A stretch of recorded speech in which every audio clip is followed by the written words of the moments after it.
उसके अंदर helicopter services में एक विशेष कोटा हमारे सीनियर सिटीजन्स और स्पेशली एबल्ड कैटेगरीज दिव्यांग जन के लिए रहेगा। उसको अपग्रेड करते हुए अब बोर्ड ने ये निर्णय लिया है कि जो यहाँ की एक स्थानीय आइटम भी है कड़ी चावल, उसको इसके अंदर शामिल किया गया है। तो उसको देखते हुए बोर्ड ने ये फैसला किया है कि कटरा रेलवे स्टेशन पर भी एक चाय के लंगर की सुविधा जो है वो परमानेंट फीचर बनाया जाएगा। 2 लोगों के लिए भी अगर कोई कपल इस सुविधा का लाभ लेना चाहे तो उसके लिए भी एक स्पेशल कैटेगरी बनाने की जरूरत है। तो बोर्ड ने उसके अंदर भी एक स्पेशल कैटेगरी फॉर 2 पीपल, 2 लोगों के लिए एक स्पेशल कैटेगरी जो है वो इंट्रोड्यूस की है। और कल सुबह से जो है एक डेजिग्नेटेड काउंटर रहेगा दुर्गा भवन इंक्वायरी काउंटर पर, जहां पर लोग अपना आधार कार्ड दिखाकर जो है वो प्रायोरिटी दर्शन की सुविधा ले सकते हैं। कि माँ वैष्णो देवी की जितनी भी सर्विसेज है वो सिर्फ हमारी आधिकारिक वेबसाइट से बुक की जाए www.maavaishnodevi.org और हमारी तरफ से कोई भी सेवा किसी भी एजेंसी को ना आउटसोर्स की जाती है, ना हमारे कोई एजेंसी या चैनल पार्टनर्स हैं। जय माता दी एवरीवन। माता वैष्णो देवी जी की यात्रा से संबंधित एक और नई रिलेवेंट इन्फॉर्मेटिव वीडियो में आप सभी माता रानी जी के प्यारे भक्तजनों का हार्दिक स्वागत व अभिनंदन है। अगर आप भी माता रानी जी के दर्शनों के लिए आगामी दिनों में माँ भगवती जी के दरबार जा रहे हैं तो वीडियो को अंत तक पूरा देखिएगा। दरअसल आपको बता दें कि कल श्री माता वैष्णो देवी श्राइन बोर्ड के सीईओ श्री अंशुल गर्ग जी ने मीडिया में प्रेस कॉन्फ्रेंस किया और काफी नई जानकारियां साझा की हैं, जिसको कि आप इस वीडियो में डिटेल तरीके से समझने और जानने वाले हैं। साथ ही साथ आप घर बैठे माता रानी जी की यात्रा के नए नज़ारे व दृश्य को भी देखने वाले हैं, जिससे आप घर बैठे दर्शन भी प्राप्त करेंगे। तो वीडियो को ज़्यादा से ज़्यादा शेयर भी कर दीजिएगा ताकि आपके माध्यम से और भक्त भी जो है घर बैठे दर्शन करें और उन तक भी जानकारी पहुंच पाए। तो इस खूबसूरत वीडियो की शुरुआत करते हैं एक प्यारा सा रेल सफर के साथ, जहां पर आप देख पा रहे होंगे कि हम ट्रैवल कर रहे हैं पठानकोट से कटरा तक। अब बहुत से भक्तों के मन में सवाल आ रहा था कि आखिर हम पठानकोट से कटरा या फिर जम्मू तक कैसे जा सकते हैं। हमारी ट्रेनें तो पठानकोट तक ही जा रही हैं और अभी अभी माता रानी की कृपा से हमने यात्रा किया है तो हमें कुछ नई इन्फॉर्मेशन प्राप्त हुई है, जिसको हमें लगा कि आप तक साझा करनी चाहिए। देखिए, पठानकोट से कटरा जाने के लिए आपके पास ट्रेनों का भी ऑप्शन है, बस का भी ऑप्शन है और टैक्सी का भी ऑप्शन है। दरअसल आपको बता दें कि काफ़ी ऐसी ट्रेनें हैं जो अभी भी कटरा तक जा रही हैं, जैसे आपका मालवा हुआ, स्वराज हुआ और भी ट्रेनें हैं। बट ऐसा होता है कि जैसे हमारा बेगमपुरा है तो पठानकोट तक जाता है। अब आपके पास ऑप्शन ये है कि आप सबसे पहले तो ट्रेन से ही सफ़र कर सकते हैं। जैसे आप बेगमपुरा से पहुंचते हैं, वहां पर उतर जाइए, पीछे से मालवा आ रहा है, आप उसे पकड़ के आगे कटरा तक जा सकते हैं। अब आपके लिए एक एडिशनल इन्फॉर्मेशन ये भी है कि आपकी टिकट है जम्मू तक। बेगमपुरा में आपने टिकट कराया और वो ट्रेन सिर्फ पठानकोट तक जा रही है और पीछे से आपके लिए मालवा या स्वराज आ रही है, तो आप उसी टिकट लेकर उसी ट्रेन जैसे मालवा में आप जम्मू तक सफ़र कर सकते हैं। जहां तक आपकी टिकट बनी है आपको टिकट लेने की ज़रूरत नहीं है। हाँ, जम्मू के आगे कटरा तक आप सफ़र करते हैं तो फिर आपको टिकट लेना पड़ेगा, जिसके लिए आप यूटीएस ऐप से ऑनलाइन टिकट भी जनरल की रेज कर सकते हैं, अरेंज कर सकते हैं, बुक कर सकते हैं। तो आप ऐसा कर सकते हैं कि अगर आपकी ट्रेन की टिकट कटरा तक बुक है और आपकी ट्रेन पठानकोट तक जा रही है तो पीछे से कोई भी ट्रेन को पकड़कर आप कटरा तक जा सकते हैं उसी टिकट पर। वो टिकट पूरी तरीके से वैलिड रहेगा। सबसे पहला ऑप्शन तो ट्रेन का था जो मैंने आपसे बता दिया। दूसरा ऑप्शन, जैसे ही पठानकोट स्टेशन से बाहर निकलेंगे 1-2 बसेस आपको मिलेंगी जो आपको कटरा तक लेकर जाएंगी, जिसका कॉस्ट 300 से लेकर 400 के बीच होता है। आप बार्गिंग कर सकते हैं और आप बसेस से भी जा सकते हैं। लगभग 2.5 से 3 घंटा या 4 घंटा लग जाता है बस से जाने में। अब बात करें टैक्सी की, तो टैक्सी का भी अलग अलग कॉस्ट होता है जो आपको पठानकोट से कटरा के लिए या फिर जम्मू के लिए मिलता है, जिसका कॉस्ट लगभग 4,000-5,000 होता है अलग अलग पैसेंजर के ऊपर। जैसे आप 4 सीटर लेते हैं, 6 सीटर लेते हैं, जिस हिसाब से लेते हैं उस हिसाब से आप पे कर सकते हैं। तो ये ओवरऑल जानकारी रही कि आप पठानकोट से कटरा या फिर जम्मू कैसे जा सकते हैं। अब आगे आप सबके समक्ष जो नज़ारा प्रस्तुत है वो माता रानी जी के यात्रा मार्ग का नज़ारा है, जहाँ पर आप भक्तों का चहल पहल देखिए। लगातार माता रानी जी के दरबार में भक्त पहुंच रहे हैं। हालांकि इस समय यात्रियों की संख्या में थोड़ी कमी देखने को मिल रही है, लेकिन माँ भगवती जी की यात्रा सुचारू तरीके से चल रही है। भक्त लगातार माता रानी जी के दर्शन प्राप्त कर रहे हैं और उनकी कृपा से उनके दरबार पहुंचकर माता रानी की पूरी यात्रा को संपन्न कर रहे हैं। इसके साथ साथ अब आपके समक्ष जो नज़ारा प्रस्तुत है वो अर्धकुंवारी प्रांगण का नज़ारा है, जहाँ पर फिलहाल इस समय लगभग 12 से 15 घंटे का वेटिंग समय चल रहा है। और वेटिंग समय डिपेंड करता है यात्रियों की संख्या के ऊपर। संख्या बढ़ती है, वेटिंग समय बढ़ जाता है, संख्या कम होती है, वेटिंग समय भी कम हो जाता है। साथ ही साथ अगर आप यहाँ पर हवन पूजन कराना चाहते हैं तो इसके लिए आप ऑनलाइन बुकिंग कर सकते हैं। यहाँ पर भी अब आपको हवन पूजन कराने का एक नया ऑप्शन मिल जाता है, जहां पर आप अपने परिवार के साथ माता रानी जी के हवन पूजन को करा सकते हैं। साथ ही साथ यात्रा मार्ग से आगे बढ़ते हुए हम माता रानी जी के भवन पर पहुंच चुके हैं और आप लोग घर बैठे माता रानी जी के भवन के सुंदर अलौकिक दीदार व दर्शन कर लीजिए। माता रानी की कृपा से आपकी यात्रा सफल हो, हम यही प्रार्थना करते हैं।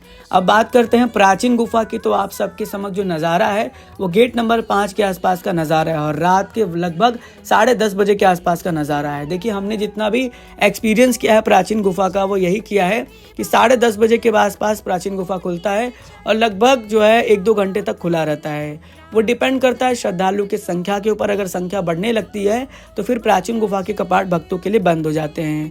तो आप कोशिश करिए कि गेट नंबर 5 के सामने खड़े रहिए। जैसे ही स्टिक वहां पर लगता है आप तुरंत से जो है दौड़कर स्काई वॉक में एंट्री करके और प्राचीन गुफा से दर्शन कर लीजिएगा। यही आपके लिए सबसे बेटर ऑप्शन रहेगा। हालांकि बहुत से ऐसे भक्त थे जो स्काई वॉक के अंदर भी बैठे थे, लेकिन आप 5 नंबर से अगर पूरी तरीके से एक्टिव रहेंगे, देखते रहेंगे, तो आपको पुरानी गुफा से दर्शन करने का मौका जरूर मिलेगा। सुबह के वक्त भी लगभग 10:30 बजे से लेके 12 बजे 12:30 बजे तक प्राचीन गुफा खुला था और हमने माता रानी जी के दर्शन भी किया था। आप चाहें तो इसी समय पे जाके दर्शन कर सकते हैं। देखिए, पूरी तरीके से कंफर्म नहीं होता है कि आप यात्रा पर जा रहे हो तो आपको पुरानी गुफा से दर्शन करने का सौभाग्य मिले ही।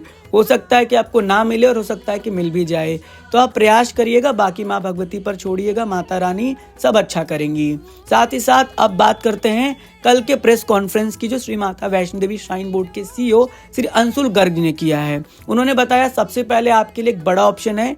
आपको पता होगा कि आज 1 फरवरी 2025 था और आज से जो है पूरे अप्रैल महीने की बुकिंग्स को ओपन कर दिया गया है माँ वैष्णो देवी जी के ऑफिशियल वेबसाइट्स पर। यानी जो भी सुविधा आप बुक करना चाहते हैं, जैसे रूम हुआ, डॉर्मेट्री हुआ, या फिर आपका बैटरी कार हुआ, हेलीकॉप्टर हुआ, आपका अटका आरती हुआ, आपका जो है किसी और प्रकार से रोपवे की बुकिंग हुई, वो सब आप कर सकते हैं पूरे अप्रैल मंथ की आज से। तो फिलहाल आप जाके चेक कर लीजिएगा। लेकिन एक बहुत बड़ा बदलाव वहां पर यह किया गया है कि सीनियर सिटीजन्स के कोटे को अलग कर दिया गया है हेलीकॉप्टर के लिए, एवं दिव्यांगजन के कोटे को भी अलग कर दिया गया है। जो श्रद्धालु दिव्यांगजन है या सीनियर सिटीजन्स है उनको अलग से हेलीकॉप्टर में कोटा मिल जाएगा। आप देख पा रहे होंगे यहाँ पर इस तरह से 2 कोटा इंट्रोड्यूस किया गया है, सीनियर सिटीजन और दिव्यांगजन। तो आप यहाँ पर जाकर इस कोटे का लाभ लेके बुकिंग कर सकते हैं अगर आप इस कैटेगरी में आते हैं। इसके साथ साथ बात की जाए लंगर की, तो श्री माता वैष्णो देवी श्राइन बोर्ड के CEO श्री अंशुल गर्ग जी ने लंगर के ऊपर भी कुछ नई जानकारी साझा की है। उन्होंने बताया कि लंगर में एक नया भोजन इंट्रोड्यूस किया जाएगा जिसको रखा जाएगा कड़ी चावल। तो पहले आपको दाल चावल मिलता था, अब आपको अर्धकुंवारी पे और भैरव बाबा जी में आपको मिल जाएगा कड़ी चावल। तो आप इसका आनंद ले सकते हैं। इसके साथ साथ एक बहुत बड़ा नया लंगर रेलवे स्टेशन पर भी ओपन हो चुका है, जिसमें कि आपको चाय मिलेगा। जो श्रद्धालु रेलवे स्टेशन पर पहुंचते हैं उनको चाय बिस्किट की सुविधा मिलेगी लंगर के रूप में, जिसको कि बनाया गया है यात्रा रजिस्ट्रेशन काउंटर के जस्ट नीचे ही।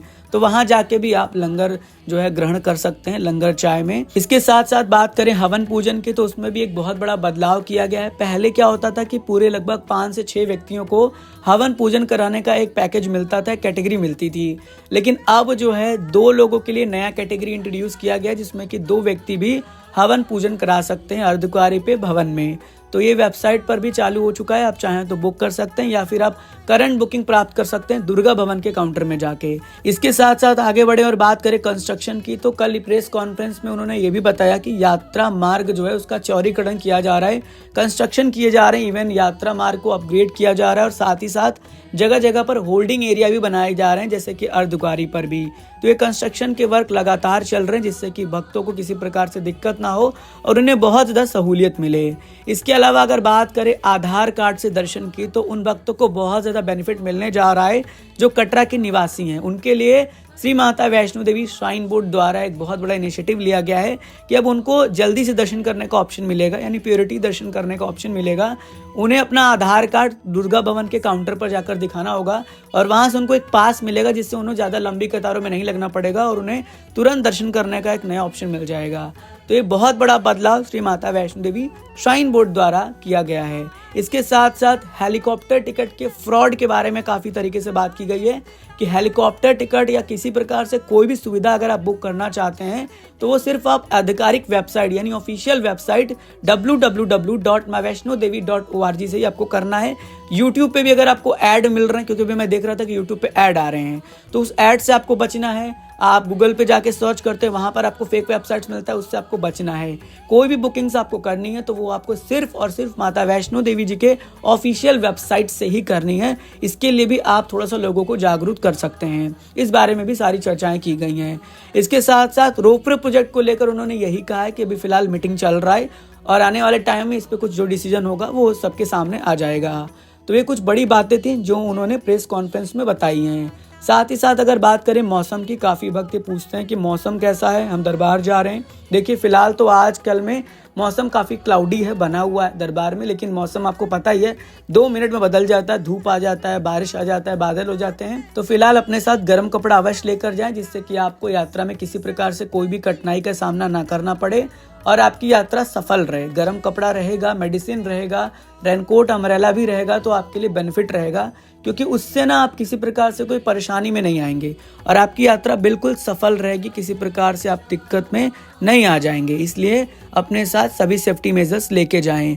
RFID कार्ड के लिए कटरा में सभी रजिस्ट्रेशन काउंटर उपलब्ध हैं, जहां से आप इजीली अपना RFID कार्ड लेकर अपनी यात्रा की शुरुआत कर सकते हैं। अगर बात करें माता रानी जी के दरबार में यात्राओं की, तो फिलहाल यात्राएं पूरी तरीके से चल रही हैं। कोई सुविधाएं कुछ भी बंद नहीं है। हर प्रकार की सुविधा के साथ मां भगवती के दरबार की ओर भक्त पहुंचकर माता रानी जी के दर्शन बहुत आसानी से प्राप्त कर रहे हैं। तो आज की इस मोस्ट रिलेवेंट इन्फॉर्मेटिव वीडियोस में हमने आपसे काफ़ी नई नई जानकारी साझा की है। उम्मीद करेंगे कि वीडियो आपको पसंद आएगा। अगर पसंद आया है तो वीडियो को ज़रूर से शेयर करिएगा और भक्तों तक, ताकि और भक्त भी इन सभी जानकारियों को अच्छे से समझ पाए और उनकी यात्रा सफल हो। मिलते हैं एक और नई ऐसे ही मोस्ट रिलेवेंट इन्फॉर्मेटिव वीडियो में। जुड़े रहिए आपके प्यारे से YouTube channel as well as Facebook page train rider के साथ। God bless you all. Mata Rani always bless you. जय हिंद, जय माता दी।